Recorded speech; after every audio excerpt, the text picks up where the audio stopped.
बांग्लादेश में परसों हिंदू को जिंदा सड़क पे जलाया, चौराहे पर, बांग्लादेश में। क्यों जलाया? क्योंकि वो हिंदू था। यदि तुम आज नहीं जगे, तुम भी भारत में जलाए जाओगे।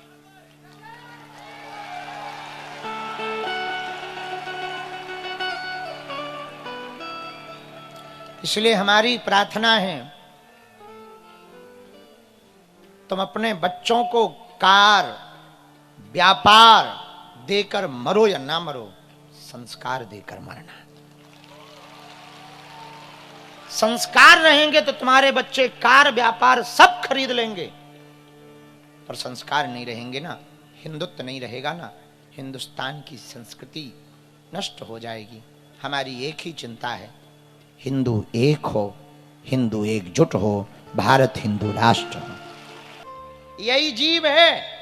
बढ़िया बोलोगे तो फूल माला पाओगे, बढ़िया हमारे जैसी पटकी पाओगे, और हमारा मूड खिसक जाए और कोई मोटे तगड़े को गाली बक दे तो का है, दे जूतम जूता, चैथी लाल कर दी जाएगी। पर ये खेल किसका है? बोलो बोलो। जीव बहुत खतरनाक है, इसका कंट्रोल जिसको करना आ गया, उसको जीवन कंट्रोल करना आ जाता है। कुदरत को ना पसंद थी सख्ती बयान में, इसलिए उसने हड्डी ही नहीं दी जबान में। और तुम देखो सब जगह हड्डी है, पर जीभ में हड्डी नहीं है। जब मुंह में दो चीजें हैं विशेष, दांत और जीभ, जीभ और दांत में दोनों का आकलन किया जाए तो जीभ पहले आती है, दांत जन्म के बाद, लेकिन बाद जरूर आते हैं, मरने के पहले ही निपट जाते हैं। और जीभ जब तक रहोगे तब तक साथ नहीं छोड़ती। जरूरी नहीं है जो मजबूत हो वो बना रहे, मतलब सीधा सा है, अपने वो नहीं है जो फोटो में साथ खड़े हों, अपने वो हैं जो मुसीबत में साथ खड़े होते हैं। समझ गए? इसलिए जीभ पर यदि कंट्रोल कर लिया तो जीवन पे कंट्रोल हो जाए। लेकिन एक जीभ ही तो है जो कंट्रोल नहीं होती। दे पिज्जा, दे बर्गर, दे चाउमीन, दे डोसा, अरे नाक सी चली जा रही। बोले क्या है? बोले ये चीज है भगवान राम ही बचावे। अरे पिज्जा में वो सफेद सफेद ऐसा लगता है जैसे 8 साल के लड़का को भयंकर जुकाम हो गया हो। पर ये जीभ है, मानती नहीं। हमने कई लड़कों को समझाया, कहां बेफिजूली में पड़े, क्या खाते पीते हो, ठीक ठाक खाओ। तो हमसे 1-2 लड़के पूछ रहे, गुरुजी आप फिट रहते हो? हम कहे फिट नहीं है, कमजोर है। फिट में और कमजोर में अंतर होता है। उनका सूख गए, कमजोर है, देखो आंखें घुस गई, कमजोर है। अरे बोले नहीं, हम लोग खुद कमजोर होना चाहते।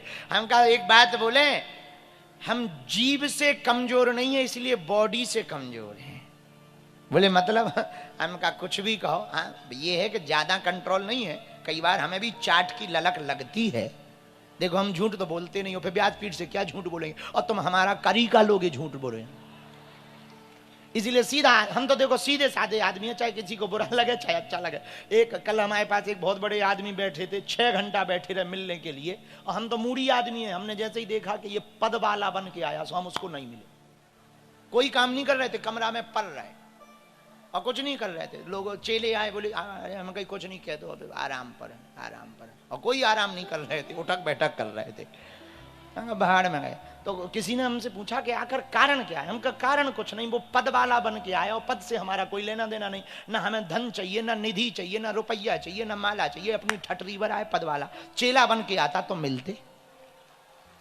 तो हमसे किसी ने कहा कि हम जैसे ही बाहर निकले तो वो हमसे उसका साथ वाला बोला आज तो 6 घंटा हो गए साहब को, और हमारी तो बहुत श्रद्धा थी आपसे, और हम ही ले आए थे जिद करके, हमारी तो आज श्रद्धा टूट गई। हमने कही ठटरी के बारे इतनी कमजोर श्रद्धा टूट ही जानी चाहिए। जो 6 घंटा में श्रद्धा टूट जाए वह श्रद्धा थोड़ी है, चाइना माल है। ऐसे ही मुंह पे कह दिया हमने। तो हमारे एक चेला ने हाथ पकड़ा कि ये बहुत बड़े साहब है साहब। हम कहीं साहब हुई हैं तुम्हारे, हमें कौन ठटरी अब आऊं जाने है। जय बजरंग। तो देखो हम सीधे आदमी, हम तो गांव के आदमी, सीधे आदमी, पढ़े लिखे नहीं, तुम लोग तो ज्यादा पढ़े। तो जीभ, जीभ पर कंट्रोल हो जाए तो जीवन कंट्रोल हो जाता है। स्वाद, स्वाद चटकारे लेने में जीभ बहुत चतुर है, लेकिन स्वाद जीभ के लिए तो ठीक है पर पेट के लिए खराब। और जहां बड़ा पेट बड़ा बेट, सो जल्दी खुला मौत का गेट। हाँ, इसलिए जीभ पर कंट्रोल, स्वाद से भी और शब्द से भी, दो चीजों से करो। बटको सुनो, स्वाद से और शब्द से, दो चीजों से अपनी जिह्वा पर जिसका कंट्रोल आ गया भैया, उसका जीवन कंट्रोल हो जाता है। एक बात और बोले पागलों, कह दो बोलो, जरा जोर से तो कहो। हाँ चेला तोरे ही लाने आए हम। सुनो मेरे पागलों, ये जीभ है जो सब करवाती, सब, और जीभ है जो सब कुछ करवाती रहेगी। ये जीभ ही लड़ाई करवा देवे, ये जीभ ही लड़ाई शांत करवा देवे। अंग्रेजी का एक शब्द है सॉरी, लड़ाई हो जाए सॉरी बोलो तो लड़ाई खत्म, खत्म। और अस्पताल में डॉक्टर यदि सॉरी बोल दे तो आदमी, शब्द वही है पर दोनों की अलग अलग आशय हैं। अस्पताल में डॉक्टर बोले सॉरी, सो आदमी, और घर पे लड़ाई हो जाए लुगाई से, घरवाली से, और सोते समय कह दो सॉरी, सो लड़ाई खत्म। अब है देखो एक खेल जीभ का, ये जीभ बहुत खतरनाक है। एक मिनट में सब ठीक ठाक कर देती है, फिटम फाट कर देती है, सब बराबर कर देती है। और जी भाई, अरे भैया पूछो मत, उसने दो कहीं तुम चार सुना दो, फिर देखो तुम महाभारत ठन गई, दे तलाक करो हस्ताक्षर अदालत में।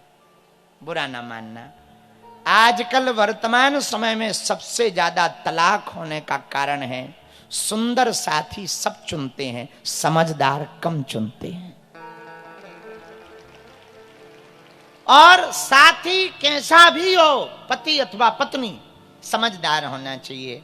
एक गरम है तो दूसरे को नरम होना चाहिए। हम लोग, ये प्रकृति का सिद्धांत है, हमारा सिद्धांत नहीं, ये नेचर का सिद्धांत, इसको नेचर कहते हैं अंग्रेजी में, प्रकृति को नेचर कहते हैं, नेचर का सिद्धांत है। हमारे घर में, आपके घर में कोई आता है तो हम लोग क्या कहते, इन्हें चाय पानी करवाओ, कहते, बोलो क्या कहते, चाय पानी कराओ। अब चाय गरम है, पानी ठंडा है, देखो है विरोधाभासी।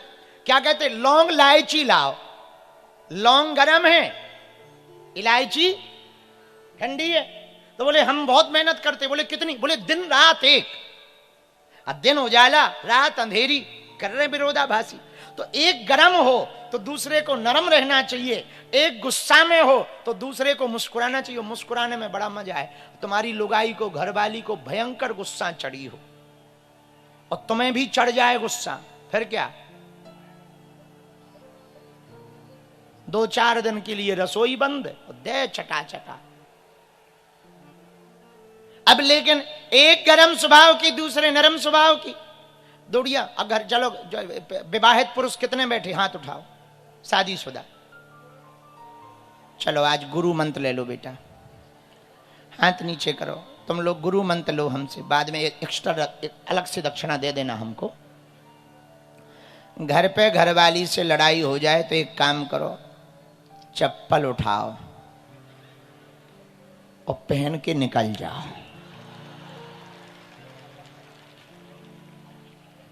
क्योंकि जो तुम सोच रहे हो तो कोई नहीं कर सकता है। अब घर पे घरवाली से लड़ाई हो गई तो क्या करो, दूसरा उपाय सुनो। वो क्रोध में हो, तुम बोध में हो जाओ, वो गुस्सा में हो, तुम मुस्कुराओ। 2 फायदा हैं, तुम्हारी ऊर्जा भी खत्म नहीं होगी, तुम्हें 10 बातें भी नहीं बोलनी पड़ेंगी। और क्रोध में बुद्धि का नाश हो जाता है, तो कुछ गलत भी नहीं मुंह से निकलेगा और घर का कलेश भी बच जाएगा। कुछ नहीं बिगड़ता है, 2 बातें सह लेने में कुछ बिगड़ता नहीं है। यदि पति क्रोधी स्वभाव का है तो पत्नी को विनम्र रहना चाहिए, कुछ नहीं बिगड़ता है, भगवान उनके ऊपर कृपा करेंगे। बहुत विनम्र रह करके मुस्कुराते हुए बातों को सुन लेना चाहिए। और किसी को गुस्सा चढ़ी हो भयंकर, भयंकर गुस्सा। मान लो घरवाली को चढ़ी हो कि हमारे तो जिंदगी बर्बाद कर दी, और तुम बढ़िया हाथ बंद के करके कहो ओहो। अब बताओ, कुछ बोला नहीं हो, गुस्सा का पारा बढ़ा दिया तुमने, न गाली बकी ना कुछ, पारा बढ़ गया। और जैसे ही वो और भनभना है कि हमारे सामने हंसो मत, नहीं तो हम खा जाएंगे कच्चा। हैं हम चाउमीन है क्या? अब बताओ, तुमने कुछ खास बोला नहीं, अपनी ऊर्जा भी खराब नहीं की, और सामने वाले को पूरे जवाब मिल गए। तो जो मुस्कुराने में फायदा है वो लड़ने में फायदा नहीं। मेरे पागलो, सोच कर बोलना, वरना बोल कर सोचना पड़ेगा। सोच कर बोलना, वरना बोलो बोलो बोलो। हाँ, एक बात है, दूसरी बात और इसी में, एक चील जरा रहा था, चील, अब चील तो चील उड़ता हुआ जा रहा था। एक मुर्गा था अंधेरी का, मुर्गा चंगीलाल। मुर्गा, मुर्गा को अंग्रेजी में क्या कहते? क्रॉक, क्रॉक, क्रॉक्स, क्रॉक। अपनी अंग्रेजी बहुत हाई लेवल की है। एक मुर्गा चील को देख करके अपनी पैरों पे हाथ फटकार कर बोला, आजा, दम है तो कुश्ती कर ले। तो चील बोला, नहीं नहीं हमें नहीं करना। अरे दम है ही नहीं है, दम होती तो कुश्ती करता। चील बोला हमें नहीं करना। अब वो फिर हाथ फटकारे, आ दम है, आ कुश्ती कर। अब चील का भी दिमाग खराब, चूंकि चील बुंदेलखंड का था, हमारे गांव का, तो उसका दिमाग खराब हो गया। बोले अब जब ज्यादा ही कह रहे तो दे। चील ने ये तन से थपाड़ा, वहां से थपाड़ा, लड़ाई भाई। अब बाद में पक्का है चील को जीत नहीं है, सो चील जीत गया। मुर्गा बोला अरे हार गए, हम तो मजाक कर रहे थे। लेकिन जब तक चील घर गया तब तक उसके अंडे सांप खा गया। अब रोने लगा, आंखों से आंसू बहने लगे, और सोचने लगा काश हम वो लड़ाई ना लड़ते तो हमारे आने वाले बच्चे बच जाते। मेरे पागलों, इस कहानी का आशय ये है, व्यर्थ के लोगों के जवाब देने के चक्कर में तुम अपनी जिंदगी के असल मकसद को भूल जाते हो और कुत्तों के भौंकने में फंस जाते हो।